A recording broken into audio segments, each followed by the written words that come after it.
اعوذ باللہ من الشیطان الرجیم، بسم اللہ الرحمن الرحیم۔ آج ہم دیکھتے ہیں جھوٹ کے مفاسد کون سے ہوتے ہیں، یعنی جھوٹ سے کون کون سے نقصانات ہوتے ہیں قرآن و سنت کی روشنی میں۔ دیکھیں، جھوٹ دراصل ہوتا ہے کہ ہم یہ دیکھتے ہیں خلاف واقع بات یا غلط بیانی کو جھوٹ کہتے ہیں۔ قرآن مجید میں اس کے لیے کذب، باطل، ٹھیک ہے، زور، افک کا مطلب کے الفاظ آئے ہیں۔ تو کذب کا کیا مطلب ہے، اس کو ہم دیکھ لیتے ہیں، تھوڑا سا وضاحت ہو جائے گی۔ کس کا مطلب ہے جان بوجھ کر غلط خبر دینا، اس جو ضد ہے وہ صدق ہے۔ نمبر 2، باطل، ناحق، بے اصل، لغو، فضول، اس کی ضد حق ہے۔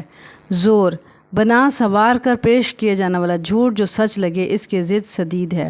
افک، بدنیتی سے بات کو کچھ سے کچھ بنا دینا، الزام، بہتان، باتیں گڑنا اور زنا کی تہمت وغیرہ، یہ جھوٹ کی بدترین قسم ہے۔ یعنی جھوٹ کی کتنی قسمیں ہو گئی؟ ایک تو جھوٹ یہ ہوتا ہے کہ ہم جان بوجھ کر غلط خبر دے دیں، ٹھیک ہے۔ دوسرا باطل ہوتا ہے ناحق اور بے اصل اور لغو اور فضول بات کریں۔ زور یعنی بنا سنوار کر پیش کیا جانے والا جھوٹ، یعنی ایسے جھوٹ بولنا کہ وہ سچ لگے، وہ زور کہلاتا ہے۔ عف کہتے ہیں بدنیتی سے بات کو کچھ سے کچھ بنا دینا، ٹھیک ہے، وہ الزام، بہتان، باتیں گھڑنا، زنا، تہمت، یہ سب آ جائے گی، اور یہ جھوٹ کی بدترین قسم ہے۔ اب ہم یہ دیکھتے ہیں قرآن و سنت کی روشنی میں کہ اس کو ہمارے نبی صلی اللہ علیہ وسلم نے گناہ کبیرہ کا ہے۔ گناہ کبیرہ میں جھوٹ آتا ہے۔ اس کے بارے میں آپ صلی اللہ علیہ وسلم نے ارشاد فرمایا، الا انبئکم باکبر الکبائر، کیا میں تمہیں کبیرہ گناہوں کے بارے میں نہ بتا دوں؟ ہم نے کہا کیوں نہیں اے اللہ کے رسول صلی اللہ علیہ وسلم؟ آپ صلی اللہ علیہ وسلم نے فرمایا، اللہ کے ساتھ شرک کرنا، والدین کی نافرمانی۔ آپ صلی اللہ علیہ وسلم ٹیک لگائے ہوئے تھے، سیدھے ہو کر بیٹھ گئے اور فرمایا، خبردار جھوٹی بات اور جھوٹی گواہی، خبردار جھوٹی بات اور جھوٹی گواہی۔ آپ صلی اللہ علیہ وسلم اسے دہراتے رہے، یہاں تک کہ میں نے اپنے دل میں کہا آپ صلی اللہ علیہ وسلم خاموش نہ ہوں گے۔ یعنی یہ صحیح بخاری کی حدیث مبارکہ ہے۔ یعنی جھوٹ اتنا بڑا گناہ ہے کہ آپ صلی اللہ علیہ وسلم کی اٹھ کے بیٹھ گیا اور پھر اس کے بارے میں بار بار ارشاد فرمایا۔ پھر ہے ایمان کے منافی۔ ایمان کی خوبی بیان کرتے ہوئے اللہ تعالیٰ کا فرمان ہے، یہ قرآن شریف میں اللہ تعالیٰ سورۃ المومنون آیت نمبر 72 میں اللہ تعالیٰ فرماتے ہیں، الذین لا یشہدون الزور، وہ جھوٹ پر گواہ نہیں بنتے۔ یعنی جو ایمان والے ہوتے ہیں وہ جھوٹ نہیں بولتے۔ امام ابن کثیر رحمۃ اللہ علیہ کی تفسیر میں لکھتے ہیں کہ وہ جھوٹ اور باطل پر گواہی نہیں دیتے، یعنی مومن لوگ۔ پھر منافق کی علامت آپ صلی اللہ علیہ وسلم نے ارشاد فرمایا، منافق کی 3 نشانیاں ہیں، جب بات کرے تو جھوٹ بولے، جب وعدہ کرے تو وعدہ خلافی کرے، اور جب امین بنایا جائے تو خیانت کرے۔ اگرچہ وہ نماز پڑھے، روزہ رکھے اور دعویٰ کرے کہ وہ مسلمان ہے۔ صحیح مسلم کی کتاب الایمان کی حدیث نمبر 214 ہے یہ۔ برائیوں کی جڑ، رسول اللہ صلی اللہ علیہ وسلم نے ارشاد فرمایا، جھوٹ سے بچو کیونکہ جھوٹ برائی کی طرف لے جاتا ہے اور برائی آگ کی طرف لے جاتی ہے، اور بندہ جھوٹ بولتا رہتا ہے یہاں تک کہ اللہ کے ہاں کذاب لکھا جاتا ہے، یعنی جھوٹ بولنے والا لکھا جاتا ہے۔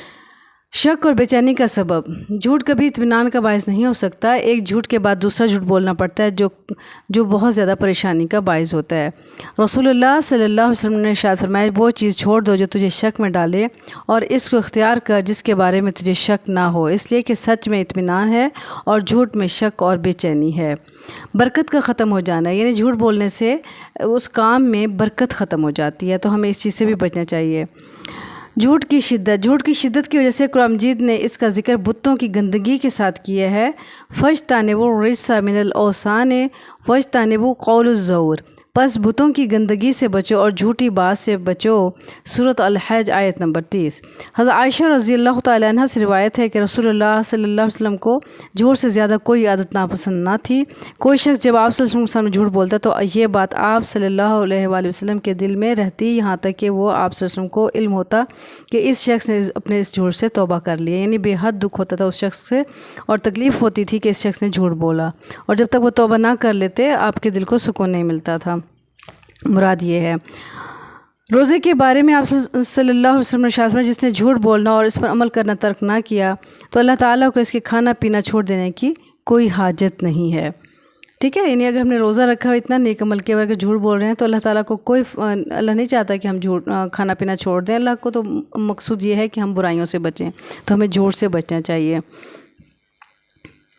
اور اس کے بعد ہم دیکھتے ہیں کہ جھوٹ کی اقسام کتنی قسم کی ہیں اور وہ کون کون سی ہیں۔ ایک جگہ ہمارے نبی صلی اللہ علیہ وسلم نے ارشاد فرمایا کہ تو لوگ خرید و فروخت کر رہے تھے. آپ صلی اللہ علیہ وسلم نے آواز دی یا معشر التجارت ان تجارہ یشعون یبعثون یوم القیامت فجار الا من تقی وبر وصدق. اے گروہ تجارت، بے شک تاجر قیامت کے دن فاجر کے طور پر اٹھائے جائیں گے سوائے ان کے جو متقی، نیک اور سچے ہیں. تو یعنی اگر ہم تجارت کرتے ہیں اس میں سچ بول رہے ہیں اور پرہیزگاری اختیار کر رہے ہیں تو یہ ہمارے لیے باعث نجات ہے. اچھا، جھوٹ کی اقسام بھی کچھ ہوتی ہیں، انہیں بھی ہم دیکھ لیتے ہیں وہ کون کون سی قسمیں جھوٹ کی جن سے ہمیں بچنا چاہیے. ایک تو لوگوں کو ہنسانے کے لیے جھوٹ بولنا. رسول اللہ صلی اللہ علیہ وسلم نے ارشاد فرمایا اس شخص کے لیے ہلاکت ہے جو لوگوں کو ہنسانے کی غرض سے بات کرتا ہے تو اس میں جھوٹ بولتا ہے، اس کے لیے ہلاکت ہے اور اس کے لیے ہلاکت ہے.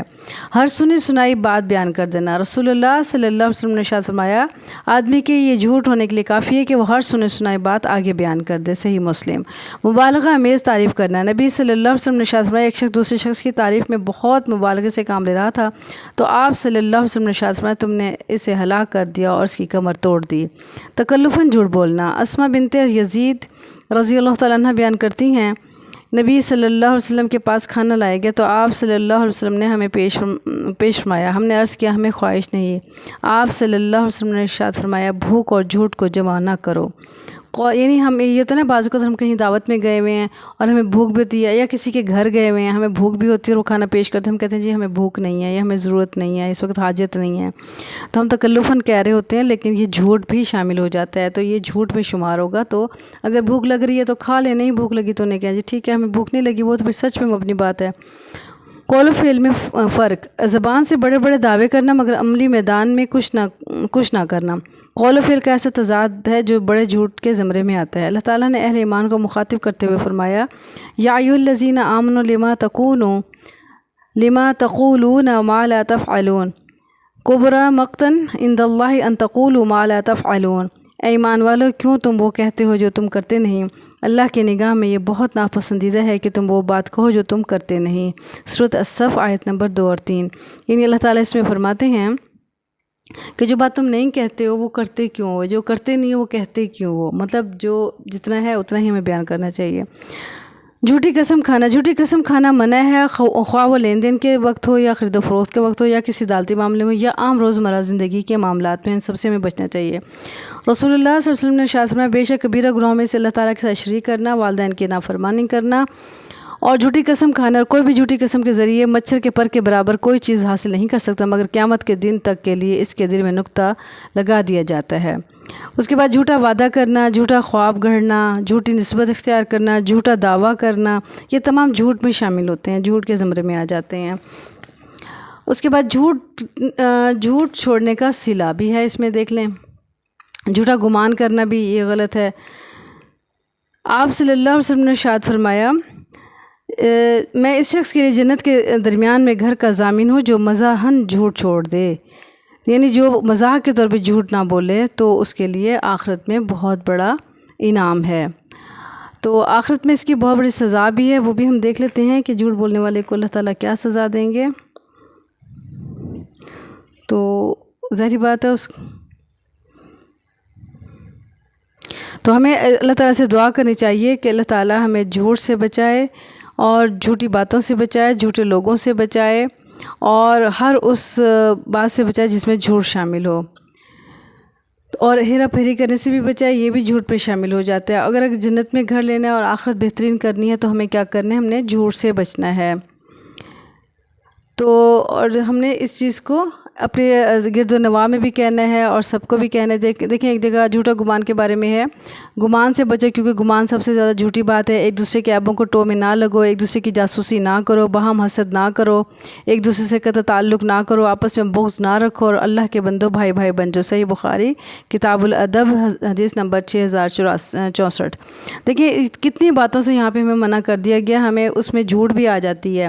ٹھیک ہے، گمان بھی نہیں کرنا، جھوٹی بات بھی نہیں کہنی، عیب کی ٹو بھی کسی کو نہیں لگانی، کسی کی جاسوسی بھی نہیں کرنی کہ کسی کے گھر میں کیا ہو رہا ہے، اور آپس میں حسد بھی نہیں کرنا. اللہ کی تقسیم سمجھ کے اس کو صبر کر دیکھنا. اگر کسی کو اللہ نے بہت زیادہ دے دیا تو اس پہ خوش ہونا چاہیے کہ اللہ تعالیٰ نے ہمارے کسی بہن بھائی کو تو اللہ عطا کیا ہے، تو شکر ہے جو ہمیں دیا، ہم اس پہ شاکر ہیں، جو ان کو دیا ان کے لیے وہ بہتر ہوگا. ایک دوسرے سے ہمیں تعلق بھی نہیں توڑنا چاہیے، آپس میں بغض بھی نہیں کرنا چاہیے، اور آپس میں ہم نے بھائی بھائی بن کے رہنا چاہیے۔ اللہ تعالیٰ ہمیں علم کے ساتھ عمل کرنے کی توفیق و سعادت نصیب فرمائے، پکا سچا مسلمان بنائے اور جھوٹ سے بچائے۔